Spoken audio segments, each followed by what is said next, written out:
Thank you very much, Lainey, and thank you to everyone who's here, and certainly everyone who's watching us virtually and is here with us virtually. As Lainey mentioned, I am the chair of the Independence Party. I want to just mention a couple of our colleagues that are here. First, Len Bernardo is one of our vice chairs, and he's also the Ulster County chair. Avi Gavilli is our Staten Island chair and executive committee member, and Rick Belando is our Nassau County chair and executive committee member as well. For those watching, they'll know how difficult it is to try to establish what our major goal is. And for those who don't know what our major goal is, our belief is that there should be a third major party in this country. Not another third party. We are a third party. We don't need that. What we need is a third major party. And that is a departure, or that will be a departure from anything we've ever done or seen in this beautiful country of ours. And I think we all agree we're living in the greatest country in the history of the earth, of this world. But it's not perfect. If it was perfect, we'd leave it alone. But one of the things that we can do as a people, as a party, as activists, is to create that third major choice that's out there. In order to do that, you need individuals, presidential candidate and a vice presidential candidate that are going to take this seriously and to realize that in going the full distance, they are changing everything about how you, the people, how the voters, have an opportunity to change their own lives. My colleagues know, and my colleagues that are out there realize how difficult this process has been. In fact, we've been half checked out and discouraged because the individuals weren't there until we met Brock Pierce. For those who don't know who Brock Pierce is, he's a unique individual. He's an extraordinary individual. His selection of Carla Ballard to join him on the ballot in other states, many other states, but especially here in New York, is very exciting for us. These are two entrepreneurs. These are two visionaries, people that could take this country to the next level. I certainly believe that they are the future president and vice president of the United States. I'm not saying the next president and vice president of the United States. I'm saying the future of that. And I truly believe that, and all of us do. When you get to know who Brock Pierce is, as an entertainer, as an entrepreneur, as someone who uses his knowledge of technology and business savvy to use that and to utilize all of that that's come along with what he's learned, you'll vote for him. If he could meet every individual one by one, and I'll say the same about Carla Ballard, if they could meet every individual out there one by one, it would be a landslide. They would win in a landslide. Obviously, we're not there, but what we are doing is setting the foundation for that to happen. So this isn't a one-day event. This doesn't end November 3rd. This is an ongoing event that is going to change our country. This is a major day. And let me introduce to you, as I said, the future president of the United States, Mr. Brock Pierce.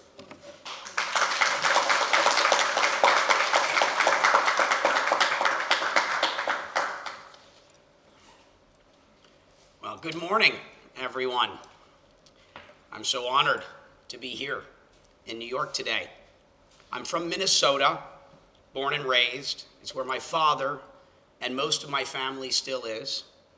I'm blessed to be joined by my daughter, Danica, who's here from California. My mother, Lynette, and the rest of my family is still in Puerto Rico. And I'm just immensely privileged to also be here with my vice presidential candidate, my running mate, Carla Ballard.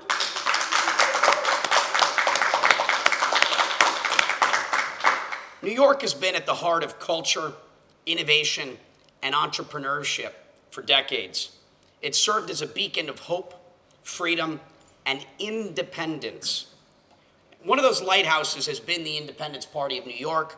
I'm so honored to be endorsed by them here today and to be on the ballot in the state of New York.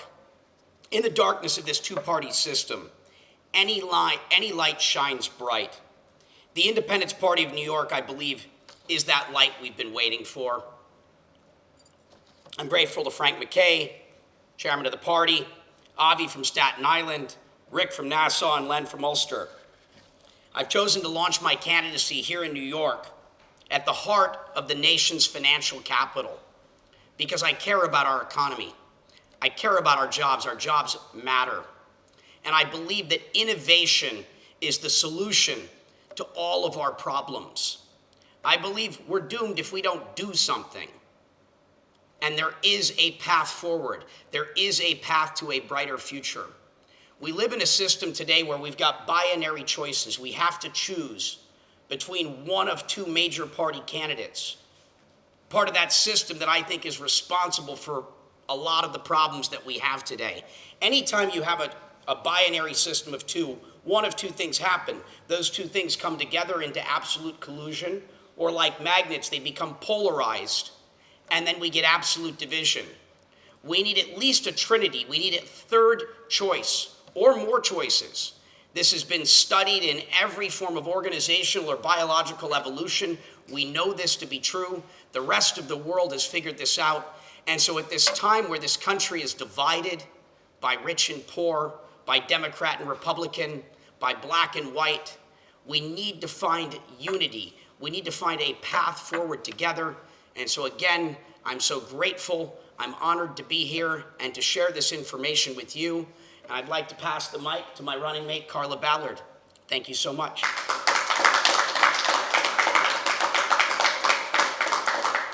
Thank you so much, Brock. It is quite a day, and thank you to the Independent Party of New York and Frank McKay and your leadership. It has been extraordinary to be able to come back to a city born and raised in Philadelphia, so I connect with New York in a very special way.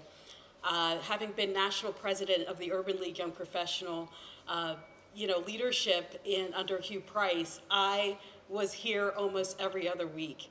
And I'm thrilled to be back to accept this nomination. One of the key things that is so crucial right now, as Brock said, we have to unify. We have to unify.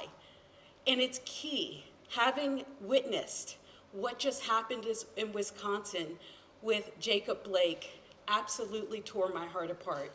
Knowing that this has happened to Breonna Taylor and also, obviously, to Mr. George Floyd. This is our moment, guys, for us to come together, commit to each other that we are going to address with innovation and ingenuity the challenges we have witnessed day in and day out. And to the lineage of my indigenous relatives, I am thrilled that Brock has been adopted by the Lakota tribe, and two is standing here with me to absolutely paint a new pathway forward. So I'm thrilled to be here with you all.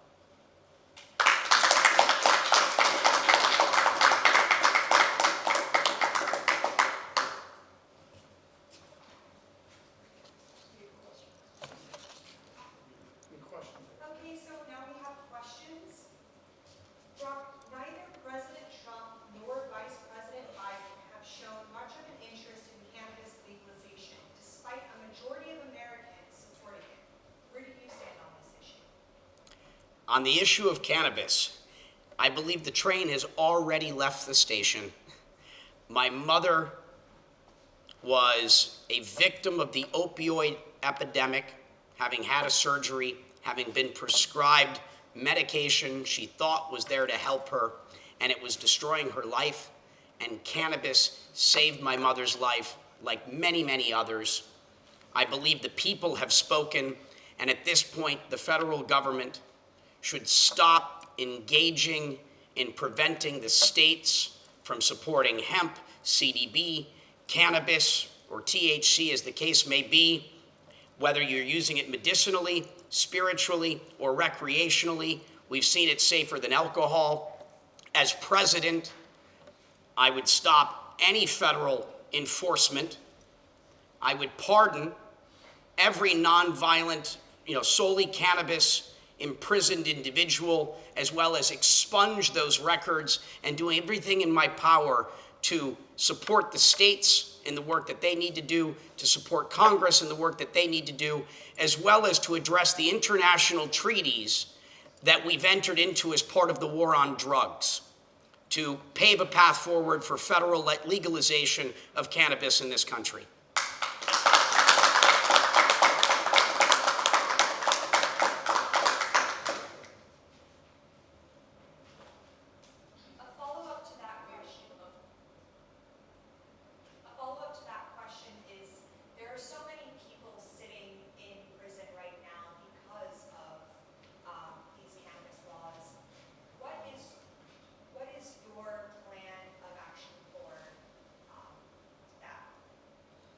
Yeah, the war on drugs is not the solution. Well, first of all, cannabis, I don't believe, is a drug. I believe it's something that should be federally legalized, and the fact that we've imprisoned people and ruined their lives over cannabis is just, it's painful to see what we've done. But to expand on that, to the war on drugs in general, the criminal justice is not the answer to people that have mental health or social issues, that are not harming anyone other than themselves. This is a mental health issue, this is a social issue, and what we've seen is that some things we've referred to as drugs might be medicine, and some of the things that we've been calling medicine look more like harmful drugs. The criminal justice system is not the answer to any of these issues. There is a better way than spending $60,000, $80,000, $100,000 a year to lock people in cages that are not harming anyone other than themselves. There is a better path forward that doesn't take people's potential livelihoods and opportunity away. And I'm committed to finding the right answer. We have many countries around the world that have attempted to solve this problem with different solutions: Portugal, Switzerland, and others. And we've got empirical data that shows that there is a path forward to win, to end the war on drugs and provide a better answer that takes care of the constituents and the American people.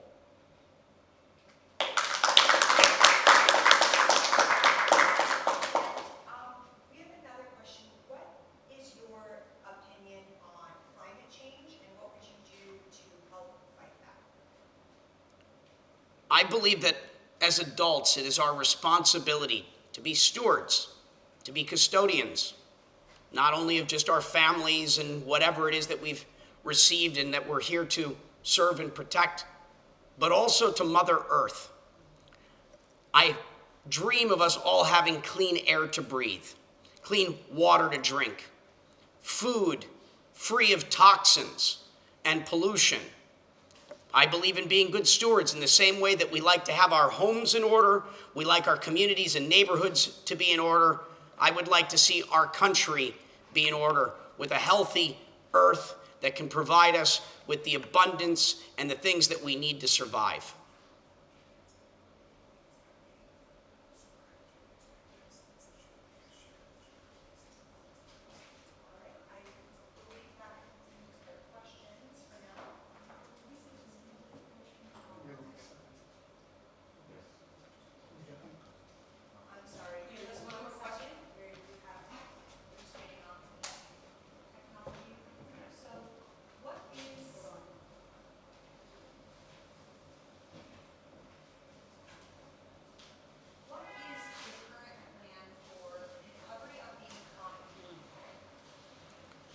What is the current plan for the recovery of the economy?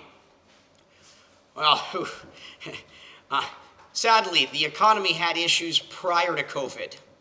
COVID has clearly eliminated a lot of jobs. It's ruined and bankrupted a lot of businesses. And there isn't going to be a speedy recovery as much as I'd like to tell you there would be.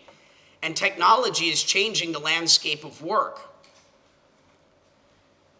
I mean, whether you have service jobs, whether you have farming jobs, even if you're a truck driver, driverless vehicles, if you're a surgeon, if you're a stock picker, technology is affecting the landscape of work for all of us. And through these very difficult times, as we're going to have to develop new skills and find jobs again and start businesses again, we're going to have to find a way to make sure that the American people are taken care of. That division between rich and poor. We have abundance in this nation. This nation has the ability to make sure that every American is taken care of. This country has the ability to make sure that no one in this country is starving, that everyone has some form of shelter, and that everyone has access to health care. And these are the solutions that we need to find. One of the policy papers you'll be able to see from us is on this concept of universal earned income. And I invite you to participate in the conversation as we collectively try to find solutions to making sure that every American has their basic needs met, life, liberty, and from there, the pursuit of happiness, and making sure that if you're sick, you've got access to health care. And it's also worth noting the importance of the US dollar and the importance of the US dollar's reserve status in the world. It is the underpinning of this economy. We don't understand how big an impact it has. And if for some reason that were to change, it is going to have a radical impact on every one of our businesses and all of our lives.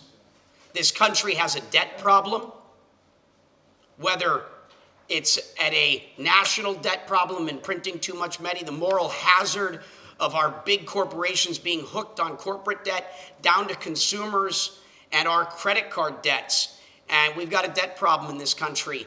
And a big part of how we solve that is ultimately going to be in education and understanding how to take care of ourselves. In our educational system, we're not being taught the most basic of things like financial literacy. And so we have a lot of issues that there are always solutions for. You can double click on any problem in this country and we can find solutions. I may not have all the answers, but I know together, collectively, we can find an answer, a path forward to any problem that we are presented.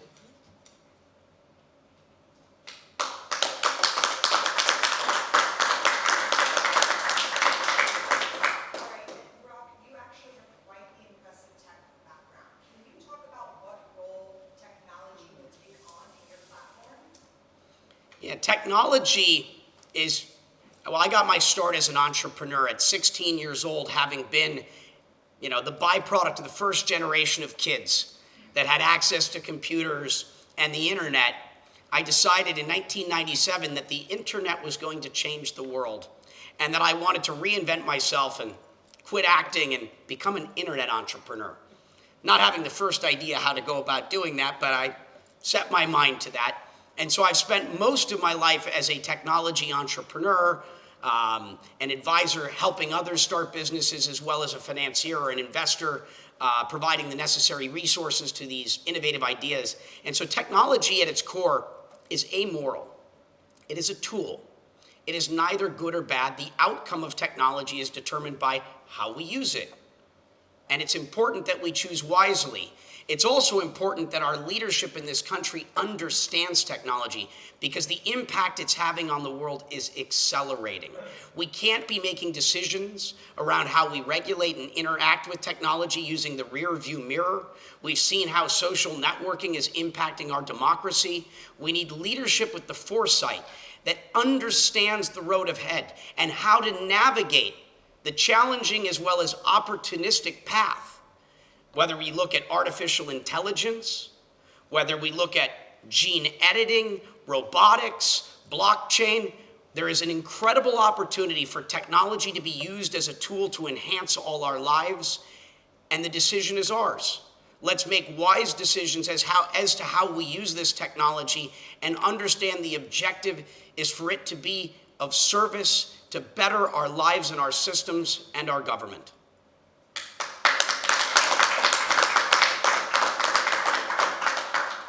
Okay, we'll be taking one last question. What is it that you plan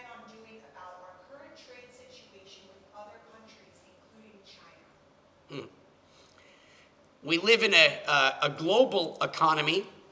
It's important that we, like when you're on the airplane, put your mask on, take care of yourself before taking care of others. This is at an individual level, but also a national level. We have to make sure that our house is in order here in America, but we also have to be good neighbors, and we have to work well with foreign countries. And trade is a core component of that. In Asia, we need to be looking at potentially rejoining the TPP.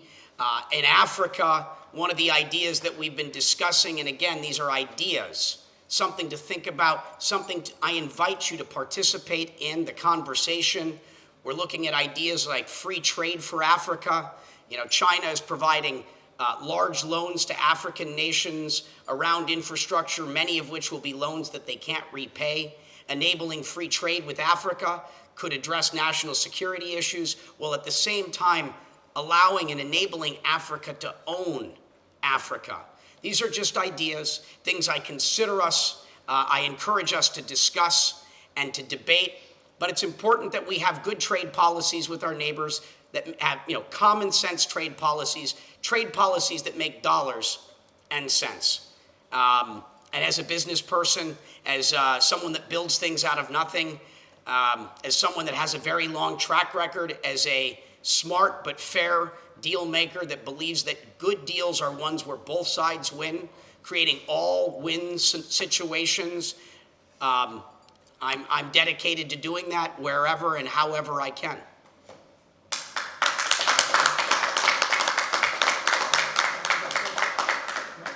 One last piece of business, the consent, so we can get a vote to sign. All right, thank you everybody for joining us today. Let's shoot that. We'll do that on the table and get better footage. If you have any further questions, please submit them to Make sure you get the vote for the. info@rock.vote.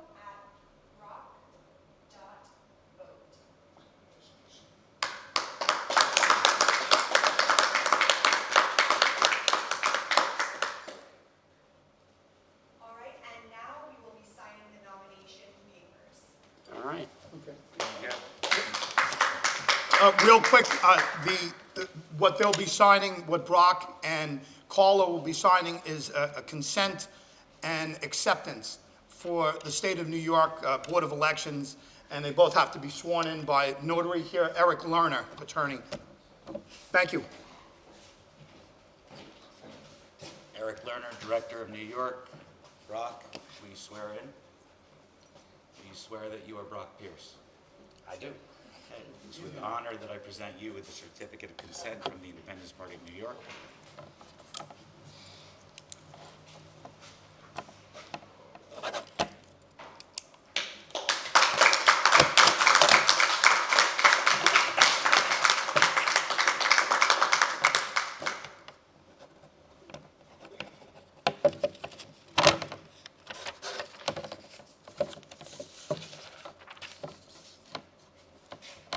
I'm going to swear in Carla. Are you Carla Ballard? I am Carla Ballard. Great. It is with honor that I present you with the certificate of consent by the Independence Party. Thank you.